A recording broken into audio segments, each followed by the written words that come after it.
Ajá. Ok. ¿A quién invito?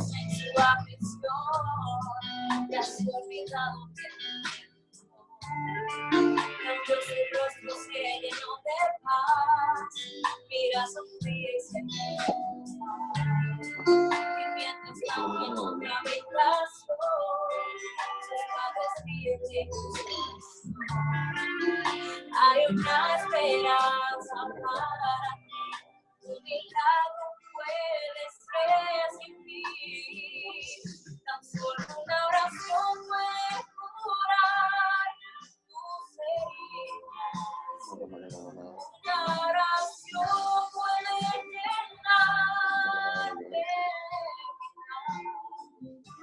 una oración abre las puertas. ¿Cómo se llama la iglesia? San Pedro Central. No tengo nada de llegar aquí.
Amén, gloria a Dios. Bueno, vamos a pasar ahora con nuestro pastor que está en los controles. Dios les bendiga.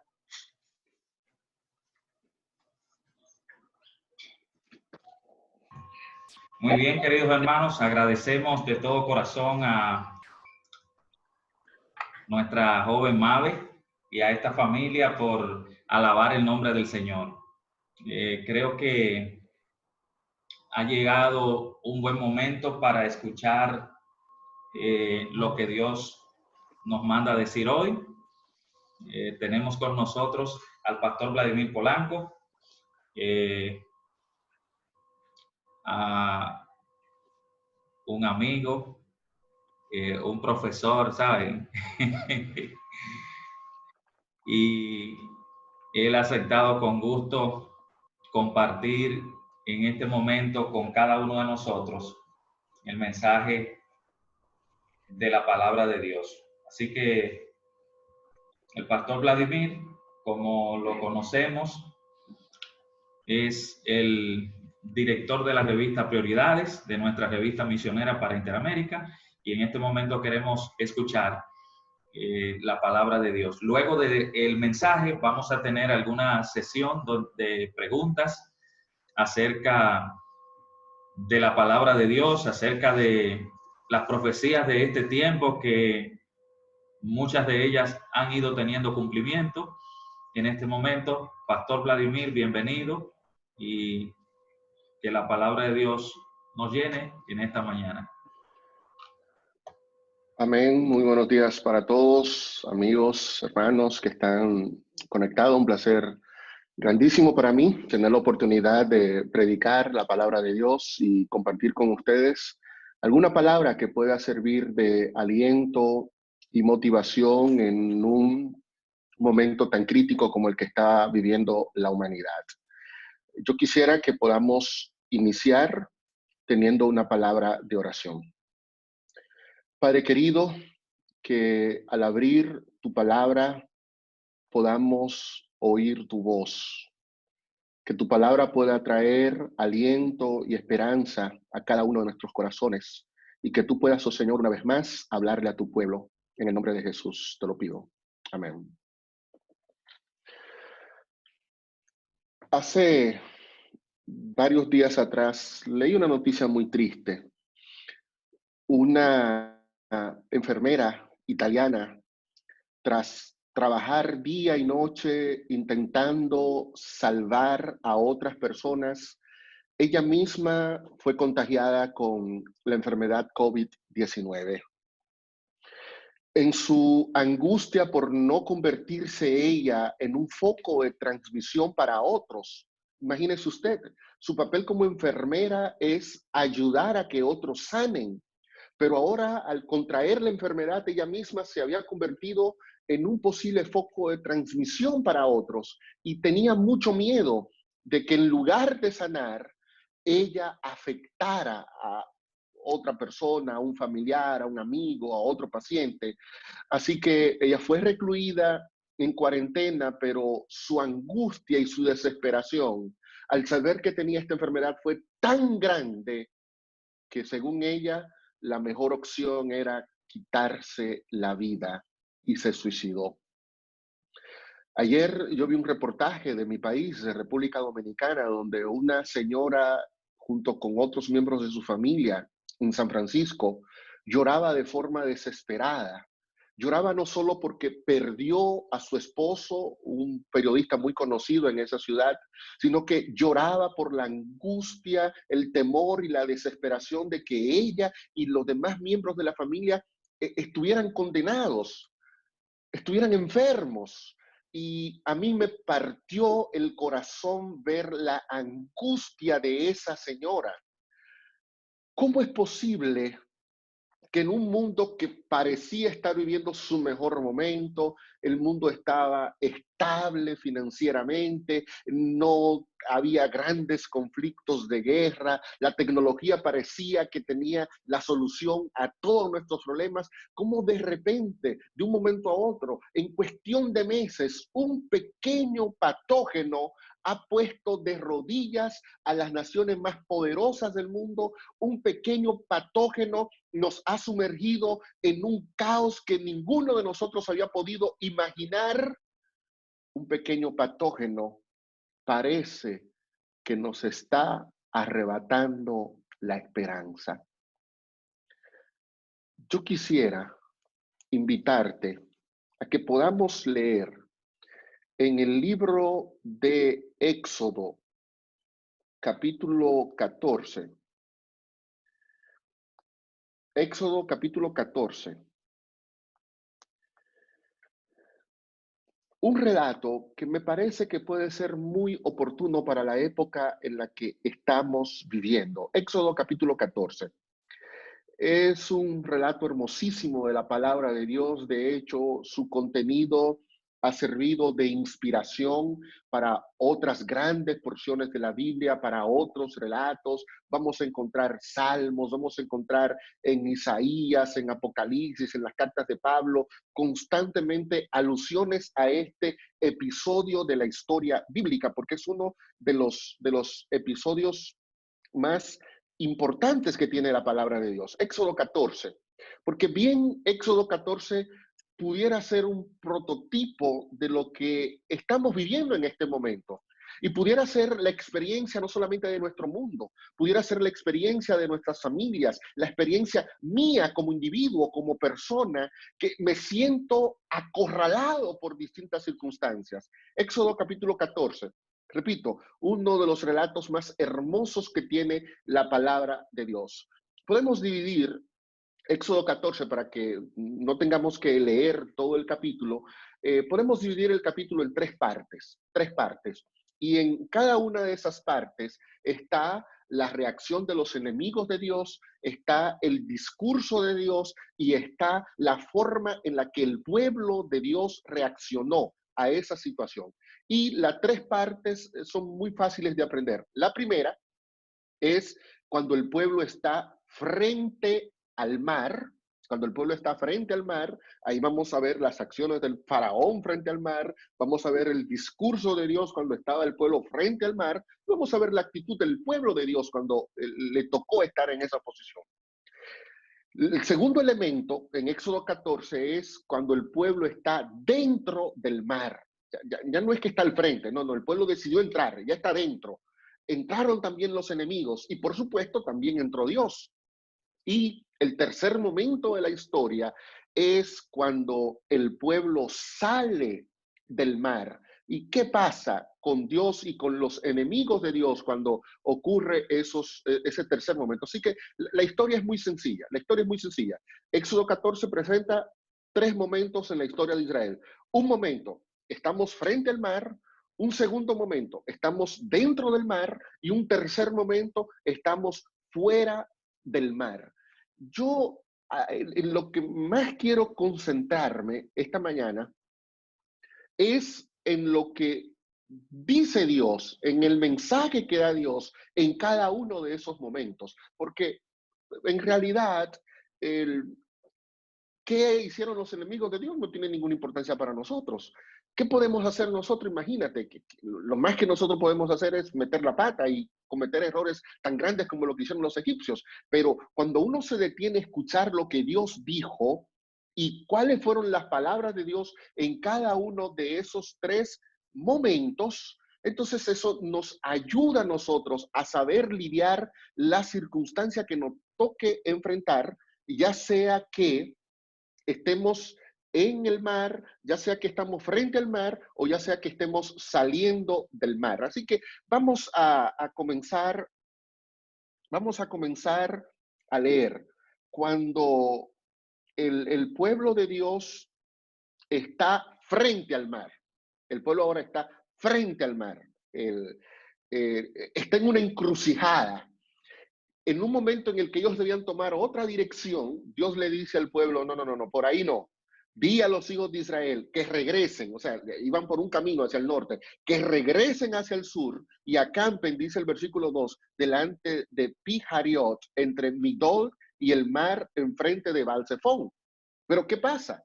Que cuando el pueblo obedece el mandato de Dios de que se regresaran, cuando el pueblo se regresa, se puso en un camino que parecía no tener salida, porque frente al pueblo estaba el mar. Y dice Éxodo 14, más adelante, cuando presenta la reacción de los egipcios, que precisamente Faraón se llenó de valor, tomó sus ejércitos, tomó sus carros, tomó su gente de a caballo y salió corriendo para perseguir a Israel. Así que ahora Israel no se podía regresar porque si se regresaba se iba a encontrar con el faraón y entonces de frente tiene el mar, no ve salida.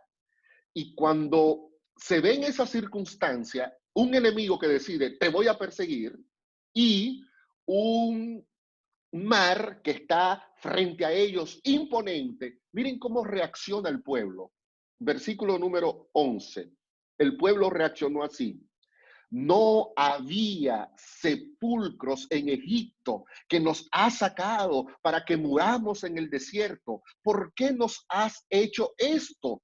¿Por qué nos has sacado de Egipto? Ya te decíamos cuando estábamos en Egipto, déjanos servir a los egipcios porque es mejor servir a los egipcios que morir en el desierto. Interesante la reacción del pueblo. Pero este es el pueblo, este pueblo que está diciendo, mejor nos hubiéramos quedado para morir en Egipto. Este fue el pueblo a que durante 10 plagas vio cómo el Señor los protegía de cada una de ellas. Este fue el pueblo que vio la mano poderosa de Dios actuando en favor de los hijos de Israel. Y cuando se ve en un momento crítico donde humanamente hablando parece que no hay salida, en lugar de recordar todo lo que Dios había hecho en el pasado, en lugar de recordar cómo Dios lo protegió de los piojos, cómo lo protegió de las ranas, cómo lo protegió de los días de oscuridad, cómo los protegió del agua convertida en sangre, cómo protegió a sus primogénitos para que no murieran, el pueblo lo que hace es manifestar su incredulidad y decir, ay, mejor nos hubiéramos quedado en Egipto, porque allá estábamos mejor que venir al desierto a morir. ¿Por qué somos tan incrédulos? Si Dios hubiera querido que el pueblo de Israel muriera, pues lo hubiera dejado morir en Egipto junto con como murieron los demás. Hubiera permitido que las plagas los arrasaran, pero Dios los protegió y los quiere llevar ahora a una tierra de libertad, pero ellos consideran que Dios lo había traído ahí para morir. En un momento de desesperación, la incredulidad sale a flote y el pueblo, en lugar de mostrar fe, manifiesta desconfianza y se queja. Moisés trata de consolar al pueblo. No teman, estén firmes, vean la salvación que Jehová os dará hoy, porque los egipcios que hoy veis nunca más los volverán a ver. Así que Jehová peleará por vosotros y estéis tranquilos.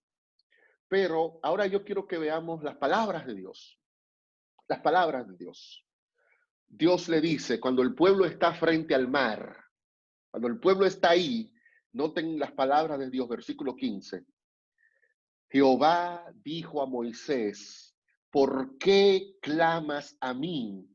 Di a los hijos de Israel que marchen, y tú alza tu vara y extiende tu mano sobre el mar y divídelo para que los hijos de Israel pasen en seco. Yo endureceré el corazón de los egipcios para que los sigan. Entonces me glorificaré en el faraón y en todo el ejército, en sus carros y en su caballería, y sabrán que yo soy Jehová. La orden del Señor fue muy clara. Moisés, no me digas nada. Dile al pueblo que marche. Dile al pueblo que pase el mar. Dile al pueblo que la seguridad radica en que yo abriré el mar. Levanta tu vara y ellos pasarán en seco. Yo no traje a mi pueblo a esta circunstancia para que mueran.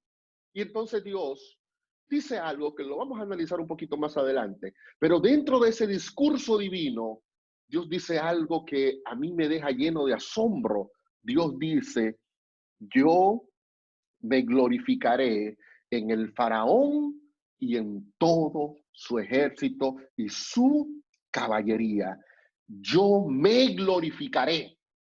Dios había dicho lo mismo en el versículo número 4. Yo endureceré el corazón del faraón para que lo siga y entonces seré glorificado en el faraón. Quiero que noten ustedes esa frase. Cuando el pueblo se siente agobiado y supone que el enemigo va a obtener la victoria y que el enemigo los va a matar y que ellos van a caer derrotados, Dios se levanta y le dice, tranquilos, tranquilos, ustedes van a pasar y yo me voy a glorificar, no en ustedes, no en ustedes. Dios no se va a glorificar por la fe de su pueblo. Dios no se va a glorificar por la confianza de su pueblo. Dios no se va a glorificar por la buena conducta de su pueblo. Dios se va a glorificar a través del poder que quiere destruir a su pueblo. Así que el discurso de Dios fue muy claro. Si estamos frente al mar, no es momento para volver atrás. Es momento para avanzar. Dar un paso de fe, creer que Dios tiene poder para abrir caminos por donde no hay y escuchar las palabras de Dios. Mi nombre será glorificado por medio de lo que yo voy a hacer con los enemigos. Así que, ¿podemos repasar? El pueblo está frente al mar. El faraón dice, aquí persigámosle, que ahí no hay esperanza para ellos. El pueblo reacciona con incredulidad, con queja, pero Dios se levanta y le dice, marchen, que yo seré glorificado. Primera acción. La segunda acción, entonces, viene cuando el pueblo entra al mar. Dice la Biblia, versículo 21 de Éxodo 14, que Moisés extendió su mano sobre el mar e hizo Jehová que el mar se retirara por medio de un viento recio oriental que sopló toda aquella noche, y así se secó el mar y las aguas fueron divididas. Noten que aquí hay una acción doble. El mar se secó porque Dios se había pasado toda la noche soplando un viento fuerte para que el mar se retirara y el agua y la tierra quedaran divididas. Pero el versículo 21 dice que Moisés extendió su mano sobre el mar. Entonces, aquí estamos viendo a dos elementos que están actuando en conjunto. Hay un Dios que le dice a Moisés, levanta tu vara y extiéndela. Parecería que el poder está en Moisés, pero toda la noche anterior el viento de Dios había estado trabajando. Así que vemos a Dios y a Moisés actuando de la mano. Versículo 22. Los hijos de Israel, cuando vieron eso, entraron en el mar en seco. ¿Qué hicieron los egipcios? Los egipcios, versículo 23, los siguieron con toda su caballería y dijeron y Jehová, dice la Biblia, que miró el campamento de los egipcios de la columna de nube y trastornó el campamento de los egipcios, quitó las ruedas de sus carros y los trastornó gravemente. Entonces los egipcios dijeron, huyamos. Ok, ya están en el mar, Israel entra. Los egipcios dicen entremos, pero después que están dentro, dicen los egipcios, tenemos que huir, tenemos que salir corriendo, porque Jehová pelea. Esa era la promesa que Dios le había dado a Moisés. Yo voy a pelear por Israel cuando estaban frente al mar, pero ahora cuando están dentro del mar, los israelitas están viendo el cumplimiento de esa promesa, porque Jehová pelea contra ellos, los egipcios. Y ahora, noten el discurso del Señor. Dios vuelve a hablar. Pero Jehová dijo a Moisés, extiende tu mano sobre el mar para que las aguas se vuelvan contra los egipcios, sus carros y su caballería. Y Moisés extendió su mano sobre el mar y cuando amanecía, el mar se volvió con toda su fuerza y al oír los egipcios se encontraban con el mar. Así derribó Jehová a los egipcios en medio del mar. El pueblo entró. ¿Qué está haciendo el pueblo dentro del mar? ¿Cuál es la actitud del pueblo? Es interesante.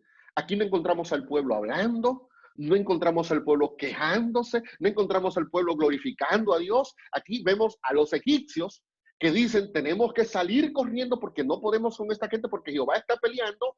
Y tenemos a Dios diciéndole a Moisés, levanta tu vara, haz que la división que se había hecho sobre el mar se elimine, que las aguas se vuelvan a unir y ahí en el mar los egipcios quedaron derrotados.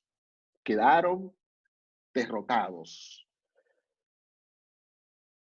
Versículo 29 dice que los hijos de Israel fueron por el medio del mar en seco y las aguas eran como un muro a su derecha y a su izquierda. Y así salvó Jehová a Israel aquel día de la mano de los egipcios y vio Israel los egipcios a la orilla del mar. Y aquí viene el tercer acto. Al ver Israel lo que Jehová había hecho contra los egipcios, el pueblo temió a Jehová y creyó. Interesante. La historia tiene un final feliz. El pueblo comenzó cuando estaba frente al mar con incredulidad, pero cuando cruzaron el mar, el pueblo finalmente creyó en el Señor. Creyó en el Señor. Así que vemos a un pueblo que pasa de la incredulidad a la fe, a un pueblo que pasa del caos a la seguridad, a un pueblo que pasa de creer que su vida va a perecer de manos del faraón egipcio, a un pueblo que ve la victoria poderosa de Dios. Yo quisiera que recapitulemos y subrayemos algunos aspectos claves de esta historia. Quería darle el marco general, repito, el marco general, 3 acciones, una frente al mar, una dentro del mar, una fuera del mar, 3 momentos, uno donde el pueblo se queja, un segundo momento donde el pueblo marcha tranquilo, un tercer momento donde el pueblo cree y alcanza la victoria, un momento donde los egipcios, llenos de vida y de vigor y de arrogancia, salen a perseguir al pueblo de Dios, entran al mar al perseguir al pueblo de Dios, pero al día siguiente aparecen derrotados. Pero en todo momento, en Éxodo 14, nos encontramos con un Dios que está actuando en favor de su pueblo. Y ahí es donde yo quisiera que nos concentremos en el resto de mi presentación. En ese Dios maravilloso que se sobrepone a cualquier circunstancia y en medio de la tragedia busca la manera de que nosotros podamos entender que Él siempre tiene una solución. Y muchos de nosotros probablemente, oí el informe esta mañana, en un texto que me mandó alguien, ahí estaba el resumen de lo que dijo hoy el ministro de Salud. Son 700 y tantos casos de enfermedad de coronavirus en República Dominicana, pero yo creo que en este momento el mayor problema no es la enfermedad, porque el 99% de los dominicanos no están teniendo problemas con el coronavirus, pero yo creo que el mayor problema de los dominicanos, de los que vivimos en Estados Unidos, de los italianos, de los españoles, el mayor problema que tiene el mundo en este momento es el temor, es el miedo, es el pánico que ha generado este pequeño virus. Constantemente la gente me ha preguntado si yo creo que el COVID-19 forma parte del cronograma profético y si es una plaga de trascendencia apocalíptica. Yo trato de no ser absoluto al responder este tipo de cosas. Yo no soy Dios, no puedo decir si en realidad esto forma parte de un plan divino o si no lo es, no voy a entrar en ese punto. Yo sí creo y estoy completamente convencido que la forma en la que nosotros hemos reaccionado al problema generado por el COVID-19 sí es una señal profética. Entonces, a ver, Pastor Polanco, usted me dice a mí que usted no sabe si el COVID-19 es una de esas pestilencias que Jesús mencionó en Mateo 24 y en Lucas 21 y en Marcos 13 que precedería antes de su segunda venida. No, yo no sé si el COVID-19 es una de esas pestilencias que Jesús dijo que vendrían para el fin del mundo. Ahora, vuelvo y repito, lo que sí yo creo que es una señal del fin es la forma en la que hemos reaccionado. ¿Y cuál es la forma en la que hemos reaccionado? Hemos reaccionado igual a cómo reaccionó Israel cuando estaba frente al mar, con miedo, con temor, con pánico. Jesús dijo en Lucas capítulo 21, Jesús dijo lo siguiente. Lucas capítulo 21.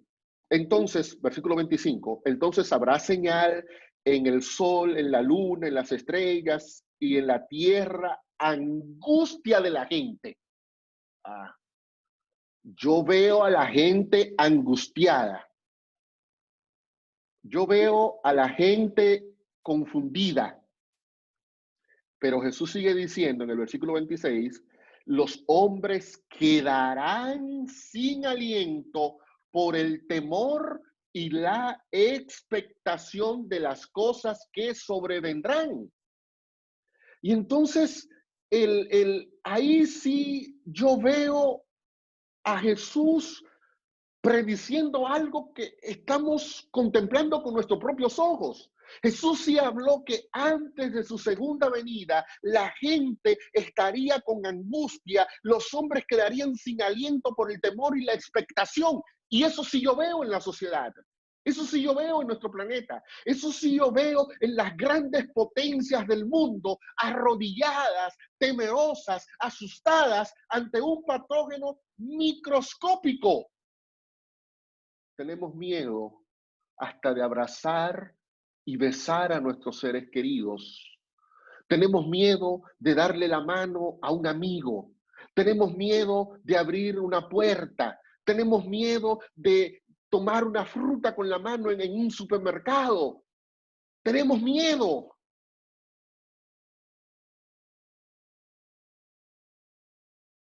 Eso para mí sí es una señal profética. Ver a una sociedad que 3 meses atrás se sentía segura y que con toda la arrogancia del mundo manifestaba ese sentido de grandeza, y ver hoy a esa sociedad arrodillada, con miedo, escondida. Estamos frente al mar y vemos a los egipcios venir detrás. ¿Qué opción tenemos? Es para nosotros una opción lo que hizo esa chica en Italia, suicidarse. Es para nosotros una opción llorar con desesperación al ver la indolencia y la falta de atención en nuestras autoridades de salud pública. Hay una realidad. Detrás viene el ejército y de frente tenemos el mar. Estamos acorralados. Pero eso es un motivo para que perdamos la esperanza y creamos que no hay un Dios poderoso que tiene control sobre lo que está pasando en el mundo. Yo quiero decirte a ti que ante un cuadro tan deprimente como el que estamos viviendo, el Dios que abrió un camino seco en medio del mar, el Dios que libró a Israel de los ejércitos del faraón, el Dios que buscó la salida para que el pueblo que estaba lleno de temor cruzara y luego se llenara de fe, es el mismo Dios que hoy puede estar al frente de nuestra vida. Y es el mismo Dios que puede hoy también llenar de esperanza, llenar de consuelo, llenar de ánimo a las personas que estamos llenas de temor por lo que estamos viviendo en la actualidad. Este no es un momento para quejarse. Este no es un momento para desconfiar de Dios. Este no es un momento para buscar un culpable. Este no es un momento para nosotros comenzar a criticar, a cuestionar y como los israelitas creer que Dios es el culpable y que esto vino como un castigo y que ahora Dios se está vengando de las acciones del ser humano. No, Dios no es así. Dios no es así. Este no es momento para culpar a Dios. Este es un momento para que nosotros creamos que Dios tiene una salida. Y la salida que Dios tiene para nosotros es creer. ¿Creer en qué? Creer que Él puede abrir el mar. Creer que Él tiene una solución. Creer que tu caso no ha llegado a un punto donde el Dios que controla todo el universo no pueda ser capaz de controlar esa circunstancia que te está a ti quitando la paz y que te ha llenado de miedo. Este es el momento donde Dios nos está dando la oportunidad no de quejarnos, nos está dando la oportunidad de tener fe. Donde Dios nos está dando la oportunidad de que como Moisés podamos pararnos y decirle a mi vecino, decirle a mi compañero de trabajo, decirle al mundo, no teman, estén firmes y vean la salvación que Jehová nos dará. Nosotros ver esa salvación, podemos nosotros confiar en esa salvación.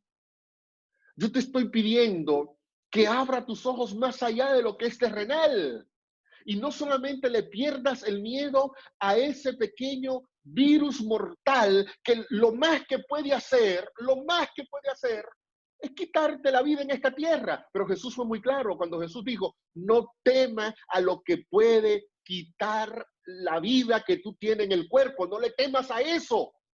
Témele a lo que puede quitarte lo que es eterno. Y por más poder que pueda tener el COVID-19, cualquier cosa que pueda hacer sobre mí, sobre ti, sobre tu familia, es temporal. Si es por enfermedad, que te va a tomar 2 o 3 meses recuperarte. Y si te mató físicamente, pues te mató físicamente, pero si tienes la esperanza, si tienes la confianza, si tienes tu fe puesta en el Señor, verás que Dios te dará la salvación. Pero Dios no solamente te va a dar esa seguridad de salvación cuando te resucita en el futuro, Dios te da esa seguridad de salvación ahora. Es interesante. Permítanme, a los que son especialistas en predicación, permítanme salirme un poco de las reglas homiléticas, forzar el texto y decirles a los que me están oyendo, si usted quiere salir más o menos librado de esta situación, quédese quieto, quédese quieto, quédese quieto. No salga de su casa, no se exponga sin necesidad, no trate de creerse que usted es Superman y que usted es un hijo de Dios y que Dios lo va a proteger y que Dios lo va a librar. No, no, quédese quieto, quédese quieto. Es la mejor manera que usted tiene de salir bien de esta situación. Quédese quieto. Y quédese quieto en este contexto es siga las instrucciones que las autoridades civiles, militares y sanitarias nos han estado recomendando. Quedarnos en la casa, evitar, someternos al aislamiento social, no estar jugando dominó, ni saludando, ni esto, ni aquello. No, no. Es una pena. Es una pena como muchos muchachos inconscientes, irresponsables, desafían este momento y en lugar de quedarse quietos en su casa, constantemente vemos los reportes de cómo la policía tiene que andar recogiéndolo y llevándoselo, exponiéndolo en grupos donde la enfermedad encuentra un sitio especial para continuar propagándose. Y al día siguiente liberan a esos muchachos que estuvieron en contacto con cientos y decenas de personas y que pudieron haber estado en un foco de contagio.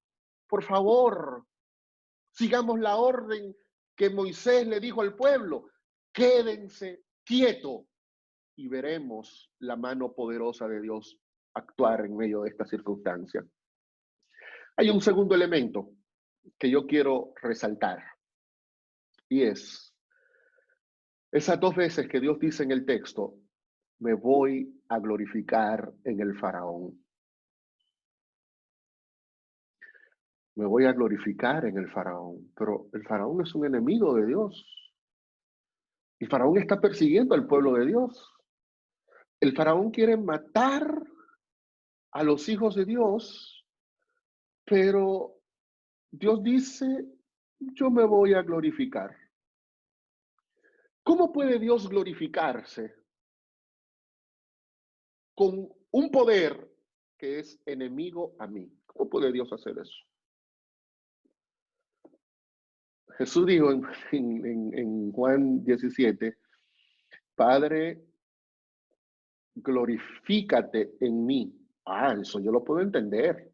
Que Dios se glorifique en su Hijo, que Dios se glorifique en uno que es fiel, que Dios se glorifique en uno que le obedece, que Dios se glorifique en uno que cumple su mandamiento, pero que Dios se glorifique en su adversario.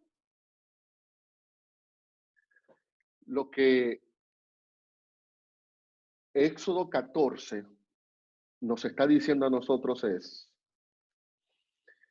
que a veces aquello que quiere convertirse en un elemento de destrucción, Dios lo convierte en algo que glorifica su nombre. Eso indica que aun cuando Satanás quiere hacer algo para destruir el nombre de Dios, para cuestionar el poder de Dios, aún el mismo Satanás puede llegar a ser un instrumento que Dios utiliza para glorificarse. Y uno se puede preguntar, ¿y cómo el faraón, el enemigo de Dios y de su pueblo, acabó siendo un elemento que provocara que el nombre de Dios fuera glorificado? Es interesante que en las dos veces que en Éxodo 14 se habla de que Dios se iba a glorificar en el faraón, hay una combinación interesante. Versículo 4. Versículo 4. Entonces seré glorificado en el faraón y todo su ejército, y sabrán los egipcios que yo soy Jehová. La misma expresión se vuelve a repetir más adelante en el versículo 18, y sabrán los egipcios que yo soy Jehová cuando me glorifique en el faraón. Es interesante porque esa expresión, sabrán los egipcios y sabrá el faraón que yo soy Dios, había aparecido en otras ocasiones en el libro de Éxodo, todas en el contexto del derramamiento de las plagas. O sea, cada vez que Dios derramaba una plaga, lo que Dios procuraba era, bueno, ojalá que con esta plaga esta gente pueda saber que yo soy Dios. Por ejemplo, Éxodo 7:5, tras dice Éxodo 7:5, y sabrán los egipcios que yo soy Jehová cuando extienda mi mano sobre Egipto y saque a los hijos de Israel de en medio de ellos. Otra vez en el capítulo 8, tras la plaga de las moscas, dice en Éxodo 8:22, aquel día yo apartaré la tierra de Gosén, en la cual habita mi pueblo, para que no haya en ella ninguna clase de moscas, a fin de que sepas que yo soy Jehová en medio de la tierra. En el capítulo 10, tras la plaga de las langostas, otra vez vuelve a repetirse la idea, para que cuente a tus hijos y a tus nietos las cosas que yo hice en Egipto y las señales que hice entre ellos, y así sepáis que yo soy Jehová. O sea, todas esas calamidades tenían la intención de que el pueblo, tanto de Israel como los egipcios, conocieran al Señor. Pero cuando vemos eso, nos damos cuenta que las plagas ningunas hicieron que los egipcios reconocieran a Dios. Lo que vemos es que al final de las plagas, al final de la 10ª plaga, nos seguimos encontrando con un faraón endurecido, con un faraón orgulloso, con un faraón que prepara su ejército para salir a perseguir a Dios. Pero ahora, finalmente, Dios dice, esta gente sabrá que yo soy Dios, y entonces usa la expresión que no aparece en ninguna de las otras ocasiones, y que mi nombre será glorificado.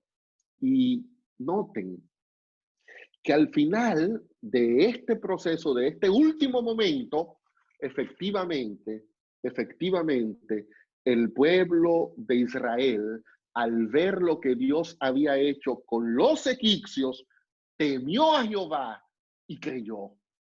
De manera que las adversidades que el pueblo vio en el mundo, en su mundo de aquel entonces, en Egipto, y la adversidad que el mismo pueblo vio cuando le tocó lidiar con el faraón detrás y el cruce del Mar Rojo, al final de todo, lo que procuraba era llevar al pueblo a tener una relación con Dios, a conocerlo y a que Dios sea glorificado.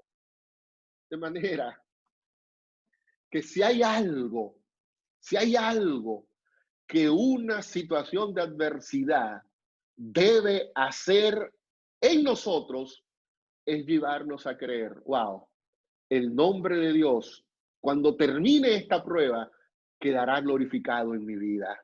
Porque al final veré que todo esto tenía un propósito especial para mí. En el libro de Romanos, capítulo 8, el apóstol San Pablo hace una declaración sumamente fascinante y maravillosa. Dice San Pablo en Romanos capítulo 8 lo siguiente. Romanos capítulo 8.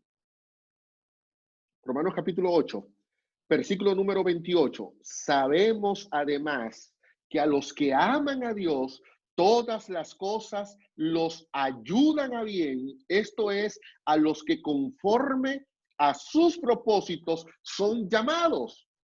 ¿Por qué puede ayudarme bien en cualquier circunstancia? Me ayuda bien porque al final de esa circunstancia yo conozco a Dios, es decir, profundizo mi relación con Dios, pero el nombre de Dios es glorificado porque aún eso que Satanás quiso usar para destruirme, lo que hizo fue ayudarme a tener más fe.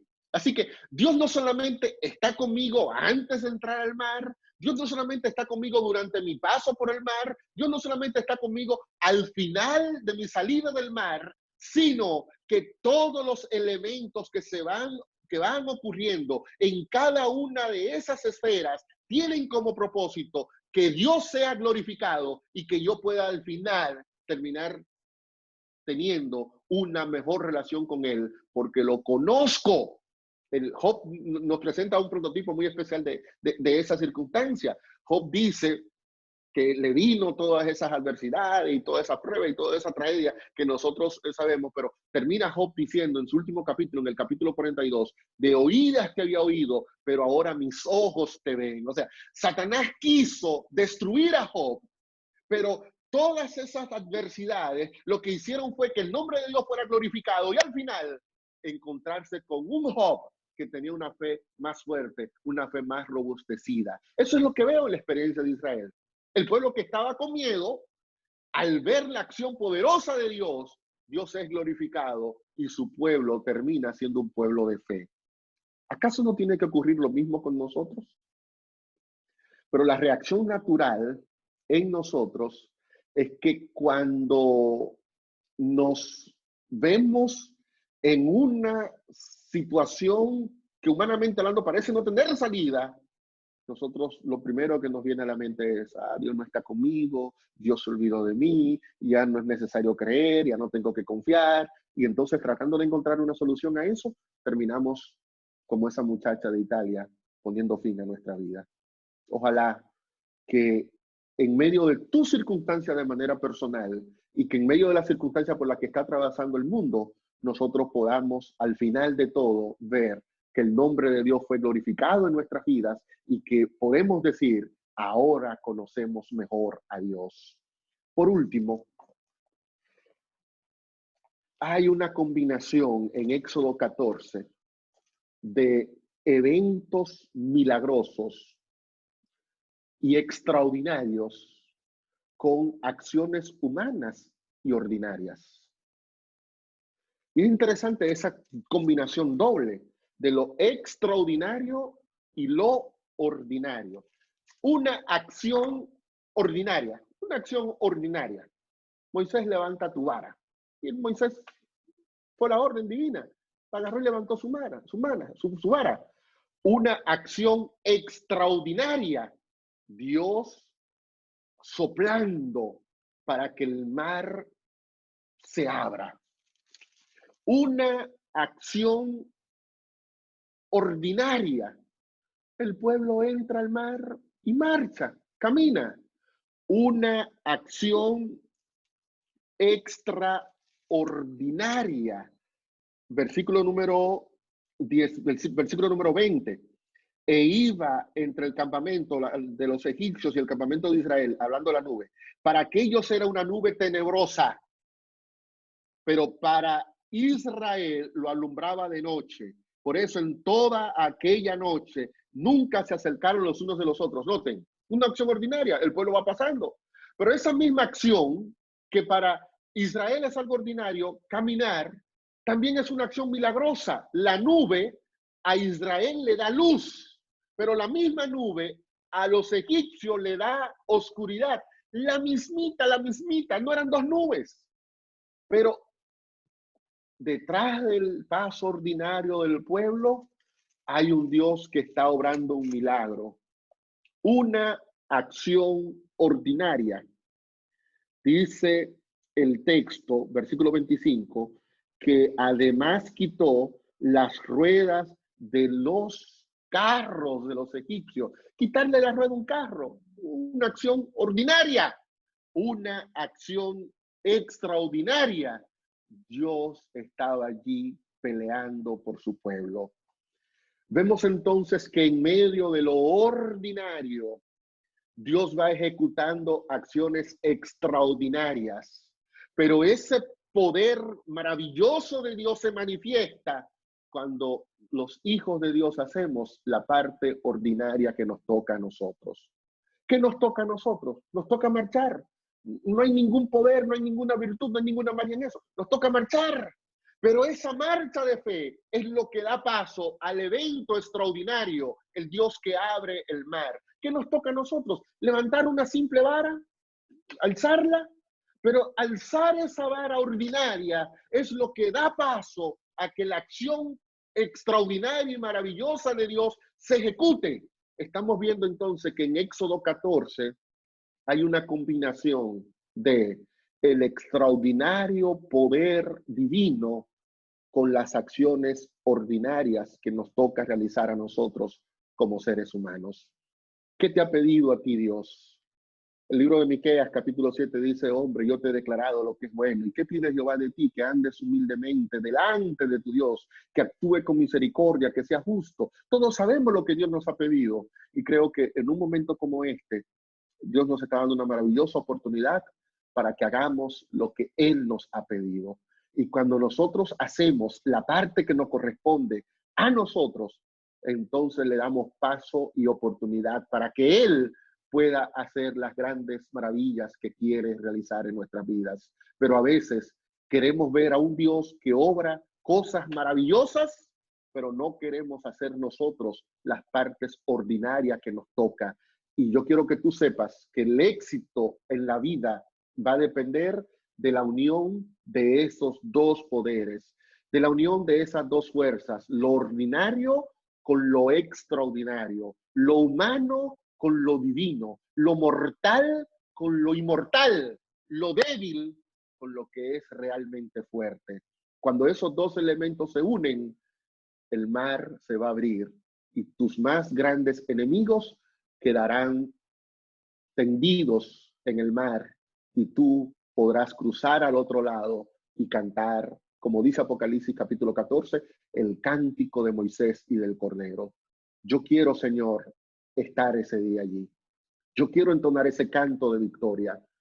Y yo quiero comenzar a entonar ese canto de victoria ahora, Señor, porque yo quiero que en medio de esta circunstancia mi corazón pierda el temor y se llene de fe, se llene de la seguridad de que el Dios que pudo abrir el mar es el Dios que también puede controlar ese pequeño patógeno que nos ha quitado la paz a más de uno. Hermanos queridos, que Dios nos ayude a confiar. Que Dios nos ayude a creer que siempre habrá una solución a nuestros problemas.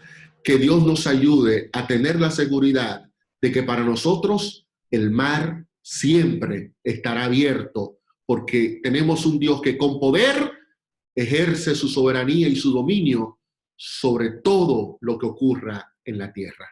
Que Dios nos bendiga.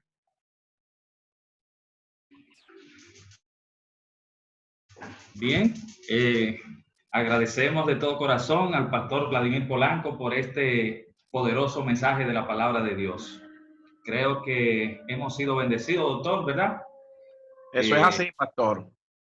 Vemos que la palabra de Dios nos ha hablado, nos ha fortalecido y nos ha dicho que en medio del caos podemos estar seguros porque Dios, utilizando elementos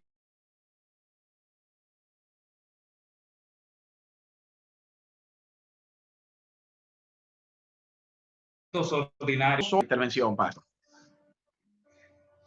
Bueno, en este momento nosotros vamos a entrarle de una vez, doctor, al pastor Polanco. Hay algunas preguntas que se han estado generando y vamos a esperar que usted comience, doctor. De paso, debo decir algo. El pastor Vladimir Polanco, nosotros estamos orando para que el coronavirus se detenga, pero en agosto esperamos no tener síntomas de coronavirus porque el pastor Vladimir Polanco es el evangelista del evangelismo juvenil de la Iglesia Central de San Pedro. Si Dios quiere, ahí estaremos. Si Dios quiere, Dios va a querer eso.